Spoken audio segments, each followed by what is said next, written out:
For years, people laughed at anyone who talked about UFOs.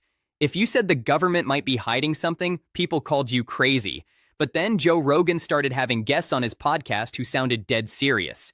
And suddenly, the whole conversation changed. One guest described seeing objects move in ways that should be impossible. These things weren't flying like normal jets. They could stop instantly, change direction in a split second, then off at insane speeds. According to him, a human body couldn't survive those kinds of turns. A regular pilot would be crushed instantly. They were showing me objects that were flying at, and granted, I'm not an astrophysicist by any stretch of imagination, but they were showing me things that were flying at speeds that were just that nothing compares. And the angles that they were taking would literally, and I've said this before, and it grosses people out, but it would turn you or me into a ketchup package. I mean, we have, you go this way and then boom, you're going this way, and we have no capability of any of it. And now I've been briefed so many times from on and different groups. We scrubbed missions because these things are out there. And then we tell everybody that's involved to keep your mouth shut. And then if you're a pilot and you come back and say, hey, I've seen this, you're immediately pulled off the flight line. I'm not a pilot or military person, but flight line is what I call it. They're not able to fly, and they're given a psych evaluation, and they're given an 8-hour, they call it a debriefing. I've been told by some of the officers who've been involved, it's really just an interrogation. And then you got that hanging on your record, so it influences them to stop asking for keep their mouth shut.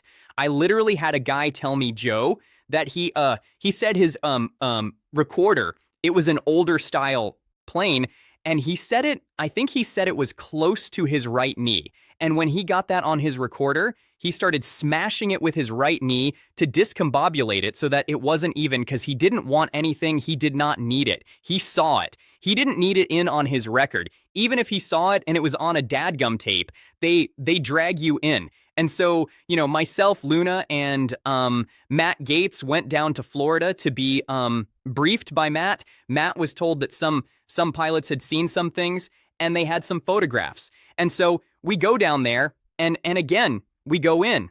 I told Matt, I said, Matt, they don't give up this stuff easy. We're going to go down there, and I have a bad feeling they're going to turn us or out-turn us out.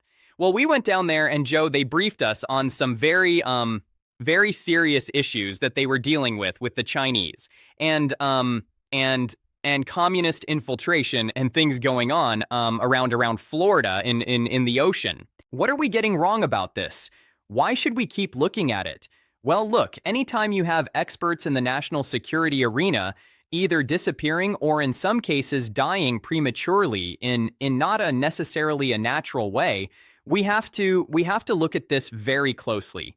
We can go back even to the 1940s during the Manhattan Project, when we knew Russia was trying to target a lot of our scientists and try to learn some of our atomic secrets. This is nothing new. What is new, though, is that we have these scientists, these engineers, and senior military officials that are completely unaccounted for. Some of these individuals had very high security clearances, top secret SCI security clearances. Anytime that would happen in any other country, Russia, China, obviously, would be a problem. He was an engineer, apparently, on the legacy U.S. government's legacy UAP effort, and mysteriously died right before the meeting. There's another individual whom I spoke with. He reached out to me. I'm going to protect his identity here for the sake of his family, but he did meet an untimely end. He was a senior special agent at the Department of Energy, and he worked specifically in the Inspector General shop, the IG shop. He was the most senior special agent for the Department of Energy, and he was talking to me about coming out and talking to Congress about what he knows within DOE and the files, the UAP files that they're holding on to. He was very upset, and he felt like he was a whistleblower. So I was arranging for this individual to actually meet with certain members of Congress. His wife, who is a doctor for the Veterans Affairs, walks in one evening after work and finds him dead on the sofa. Still, the timing of some cases has fueled nonstop speculation. Then came the most unsettling theory of all. What if humanity doesn't fully understand its own purpose? What if humans are part of something much bigger? Something hidden from the public? For decades, nobody has claimed to have definitive proof, but recent developments have completely changed what we knew about alien presence on Earth. After Donald Trump suddenly released a huge batch of UFO files, the internet exploded.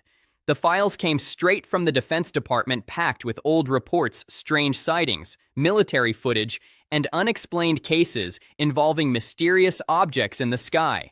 Trump posted online that people could now decide for themselves, asking, "What the hell is going on?" before ending the message with, "Have fun and enjoy." Fox News alert. The Trump administration releasing the first batch of files related to UFOs and alien life. So, is the truth really out there? Senior White House correspondent Peter Doocy joins us live with the details. What have you learned, Peter? Good morning. So, a White House official left this hard drive on my desk overnight. You can see on it, it says AARO, Files Copy 203. That is the All-Domain Resolution Office Copy 203. This is the first big batch of UFO disclosure ordered by President Trump. Some of the clips and videos on there have popped up different places before. Some of them have not. And we have been going through this all morning and overnight to try to put together some of the best videos so we can all look at this together. This is a world exclusive right here. So let's go to the first clip. Over the skies of the United Arab Emirates in June 2024. An inverted teardrop with a vertically linear trailing mass, as described by the War Department, suspended below. The War Department cannot say for sure what this is. It is officially listed as an unresolved UAP report. The next video, over the skies of Iraq, December 2022, moving bottom left to top right of the field of view. All CENTCOM gets from this is an area of contrast. That's what they describe it as. It is officially still listed as an unresolved UAP report. Next video, over the skies of Greece, October 2023. What is described as a small and circular UAP flying near the surface of the ocean towards land. CENTCOM can't tell us what it is. It is officially listed as an unresolved UAP report. Within the last 2 minutes, all of these videos have gone live on war.gov/UFO, and a White House official tells Fox first. While past administrations sought to discredit or dissuade the American people, President Trump is focused on providing maximum transparency to the public, who can ultimately make up their own minds about the information contained in these files. To millions of people, it sounded like the biggest UFO disclosure in modern history. But almost immediately, critics started asking a different question. Why now? That's where Joe Rogan entered the conversation. Rogan had already been openly questioning several actions from the Trump administration earlier in the year. According to Rogan, some major political events felt strangely timed. During one discussion, he suggested that controversial immigration raids and nonstop media chaos may have helped bury growing public attention surrounding the Epstein files. Soon, other political figures started saying similar things. Congressman Thomas Massie even joked online that aliens had become the ultimate weapon of mass distraction, arguing the Epstein story was not going away no matter what headlines appeared next. At the age of 14, these girls that were being by Jeffrey Epstein were told if they could go find another girl to take their place, then they wouldn't have to be, and some of them took that deal. It's one thing to be evil to a child, it's another thing to get a child to do evil. I think it's bigger than Watergate, it's bigger than Iran-Contra, I agree with that. I think this is the biggest scandal in American history. I don't know how else to describe it. Just the lengths that so many powerful people have gone to cover this up. Just the fact that it spans multiple presidential administrations. Because Obama's DOJ didn't fully prosecute and investigate this.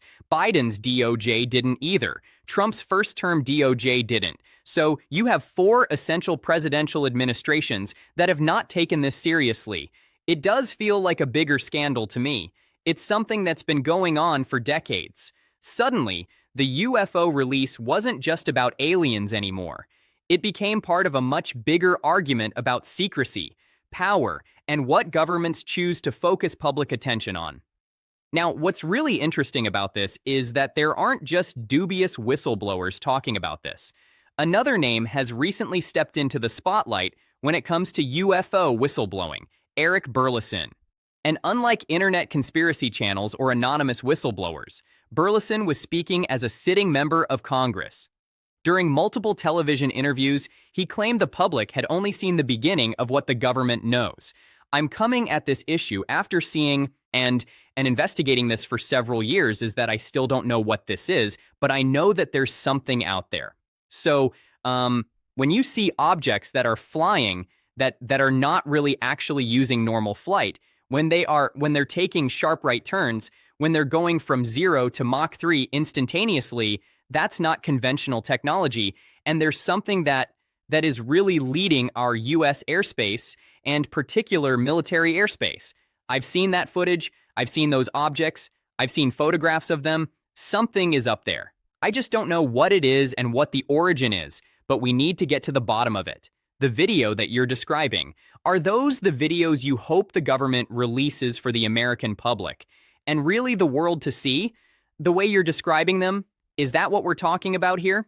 Yeah, and there's a treasure trove of videos that exist that we often have whistleblowers come to us and talk to us about. Sometimes they're able to show us, and my expectation is that this administration is going to be releasing those files. And if they don't, then the break glass moment would be for a member of Congress like myself to go and release those under the speech and debate clause in a committee hearing or in some other formal fashion. I've been watching your interviews all day, and you say these files will change people's perspectives on what's out there.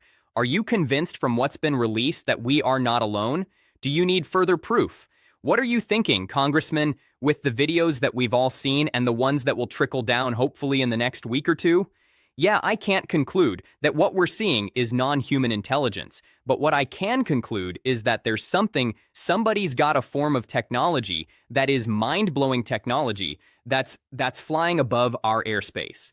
And whether it's us or our adversaries, foreign governments or other, is something that we really need to get to the bottom of.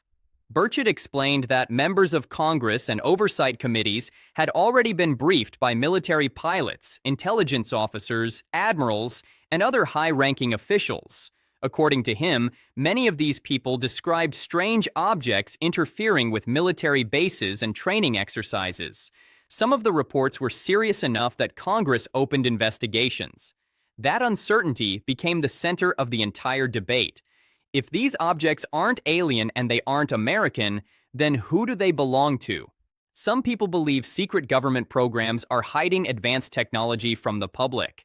Others think private defense contractors may know more than they admit. Burchett even hinted that some answers could be buried deep inside classified projects connected to powerful corporations working alongside the government. And he made something very clear. Congress may eventually force those files into public view. At one point, he openly talked about subpoenas and possible congressional action if agencies refuse to cooperate.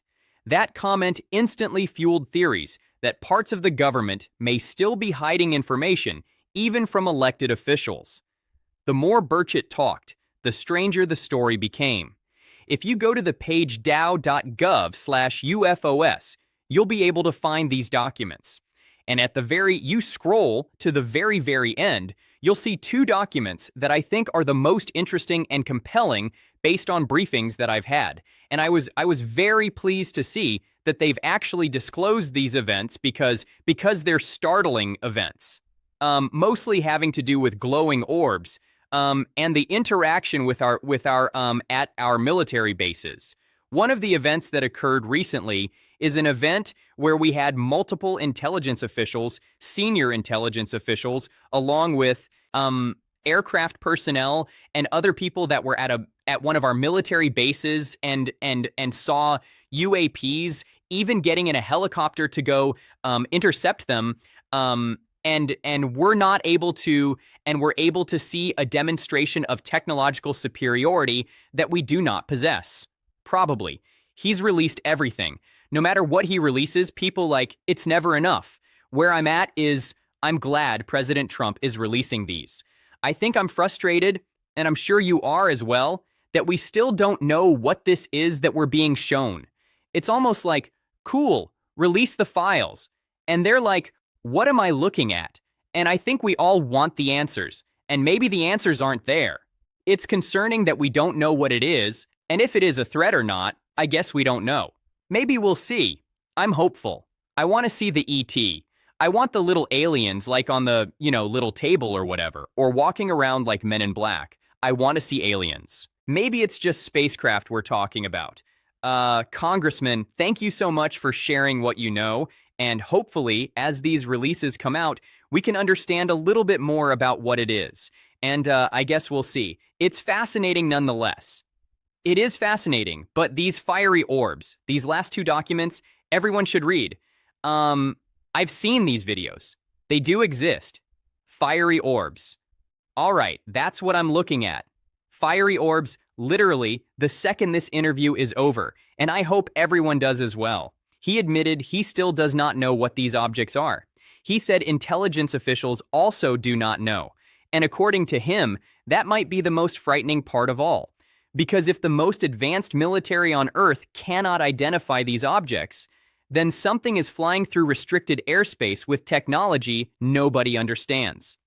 Filmmaker Dan Ferraro has also sat across from Rogan and described what he called an 80-year government cover-up involving recovered craft, secret programs, and possible contact with non-human beings. We had a similar dynamic for the Manhattan Project. There were always people working on it, and they kept it secret, right? And their neighbors and friends didn't know, but this is that on steroids. So, after the Manhattan Project, which was built, had a budget in the billions, this situation arose, and it had to be even more secret than the Manhattan Project, because the Manhattan Project, we found out, in hindsight, elite, right? There were moles, right? So we needed to make this even more secret and give it more money and more resources and more, counter intel and more threats, which is counter intel. Yeah. I mean, threats if you reveal those secrets. But it's like the more of this stuff gets discussed, the more I go back to what Lazar said. Because what Lazar is describing from the 1980s is exactly what these people are saying now. They've had these things. They've been trying to figure them out. They've been working on them, at least in the 1980s. They hadn't totally cracked it yet, but they did know how to operate them and that they would do these tests. But everything was so compartmentalized. He said he wasn't allowed to talk to the metallurgist, that he was there was different people that were assigned to it. What they were assigned to do was to try to figure out how the propulsion system worked. Yeah.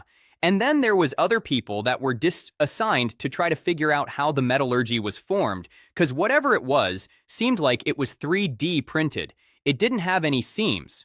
Yeah. And when he talks about it, it sounds exactly like what people are talking about today, which is really bananas, because this is late 1980s, and he's the first guy to crack through with this stuff. Yeah. Everything's so in that secret program, everything is so siloed out where you could have one team of defense contractors working on one thing. They're not even told that it's from an alien spacecraft. They're just told, here's a thing. It might be Russia, it might be China. Tell us how it works. They're just kept in a little bubble. Rogan suggested that if these secret programs are real, there may need to be some kind of amnesty deal for the people involved. Otherwise, nobody would ever admit the truth publicly, because too many careers, secrets, and illegal actions could be exposed all at once. Farah agreed. He claimed real whistleblower protections would also be necessary because some insiders fear losing everything if they speak out. And it's not just filmmakers and senators exposing the truth about UFOs, it's also the military. This time, it was Michael Herrera, a former Marine who said he encountered a massive unidentified craft during a mission in Indonesia back in 2009. According to Herrera, his unit was helping with humanitarian operations after a disaster, providing security during supply drops. That's when he claims he saw something hovering in the distance. Once there, he saw a rotating object changing colors and emitting a humming sound. After failing to reach his battalion leader, he moved in to investigate and began filming with a small camera. But moments later, Herrera says he was ambushed by men in black as the craft shot towards the ocean at lightning speed without making a sound. Once back at camp, he checked his camera only to find the battery and memory card were gone. So, what happened next? Here to tell us is former U.S. Marine and whistleblower Michael Herrera and UFO researcher Dr. Stephen Greer. Great to see you both. Thank you so much. So Michael, tell us what happened after you saw the video and you thought it was, the flying object, and then it got deleted, no longer to be seen? Yeah, so when we got back to, it was in Subic Bay in the Philippines, and that's when we were on Liberty. So we ended up having the first night I came back to on ship, and my camera was on my rack. So the memory card and the battery were taken out of that. Did you see it taken out by someone? No, I had it secured in my locker, of course. Okay, and another battery that I had for a backup, so I popped that one in. Nothing happened with that camera. So subsequently, after we got back to Camp Hansen, there was an Air Force lieutenant colonel that met up with us and some of the guys that were with me and basically made us forcefully sign a non-disclosure agreement and a TSSI document that stated that we couldn't talk about what we saw. We were threatened with treason with a capital crime, including death or imprisonment. That claim immediately exploded online, because for decades, conspiracy theories about mysterious men in black silencing witnesses had mostly lived in movies, comics, and internet forums. But now former military personnel were openly describing experiences that sounded disturbingly similar. Then the interview took another controversial turn when Stephen Greer joined the discussion. Greer claimed Herrera may have witnessed not an alien spacecraft, but a highly classified man-made vehicle connected to secret programs hidden from public oversight. The big story that no one wants to talk about is that 80% of the sightings of these objects are man-made, and they've been used in human He saw were crates with HVAC systems on it being loaded onto this 300-foot diameter octagonal UFO, but it was not alien. It was ours. Okay. And so, the ones that are man-made are the dominant phenomenon and seen. There are extraterrestrial ones, or NHI non-human intelligence, but that's probably a minority now. And this is the big story, is that the technologies behind those systems have been developed by someone called Deep State, but illegal and unconstitutional programs. So tomorrow, we're doing a National Press Club event at 3 p.m., where we're going to have multiple whistleblowers like Mr. Herrera to sort of unpack that and expose what's really going on. And of course, the president has ordered the release of many files. But the question is, has he gotten enough information about this? My archive has some 20 terabytes of data. I have 760 whistleblowers. Herrera himself admitted he still worries about safety, saying many insiders hesitate to come forward because they fear losing everything they built their lives around. In fact, there are now fears that the U.S. government may be dealing with technology they can no longer compete with. There are 46 videos that Congress wants the Pentagon to declassify. The Pentagon missed the deadline to do it, but will these 46 videos be convincing enough to have Americans saying, "I have no doubts aliens have visited Earth"? I think that these are data points. I think these 46 videos are really important. I think the American public should be able to see them, and so does Congress. They specifically identified these 46 videos because they know that these videos exist. They are designated UAP by our own military and intelligence services. I have been exposed to a number of these. In fact, George Knapp and I provided that list to Congress. We've actually released some of those videos. So the American public, is ready for this. Now, what it's going to tell us, what the end result is going to be, it's another data set of footage the American public can look at. But here is what I know for fact, Peter. There are machines. There are craft of unknown origin that fly with impunity in our restricted airspace.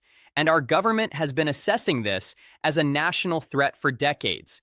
The jig is up. People now know UAP are real. But what are UAP? Who are flying these machines? Who made these machines that can outpace, outmaneuver, and outperform our greatest warfighters? That's the question. And so you were just talking about this. We've got video that we can put up on the screen. One of the videos that your sources helped you guys get out of a government ball. It is a UAP over Syria in 2021, flying at an impossible speed, demonstrating instantaneous acceleration. This is the video. A lot of people will look at this and say, well, it could be China, it could be Russia, it could be somebody else. But when you see this and the other videos, some of the 45 other videos that you have seen, what do you think? Yeah, look, we do not have the capability, unfortunately, for instantaneous motion. The idea of inertial effect and what would happen, this is baffling to the intelligence community. What George and I put out, it is their analysis that this is demonstrating this craft, which is not aerodynamic. When you look at this video, it instantaneously shoots off to the right once the Reaper drone got a weapons-grade lock on it. So its ability to maneuver far is far beyond anything that China, Russia, or the US has. Look, this is a known secret on the inside. It's an open secret that UAP are real, and that they're able to evade, sometimes, detection, but absolutely our weaponry. And it's an issue because they are oftentimes loitering over sensitive, critical infrastructure within the United States. This is not me saying this.